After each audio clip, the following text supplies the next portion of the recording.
Anda punya grup Bang.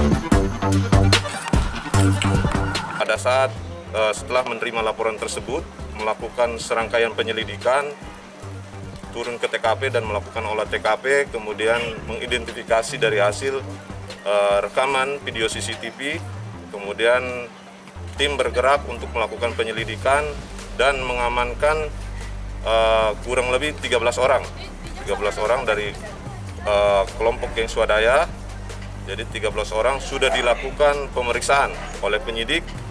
Setelah dilakukan pemeriksaan terhadap 13 orang terduga, jadi 10 orang sudah ditetapkan sebagai tersangka atas kasus penyerangan, kemudian pengerusakan dari pos security. Jadi korbannya juga kebetulan dari security yang ada di sekitar TKP.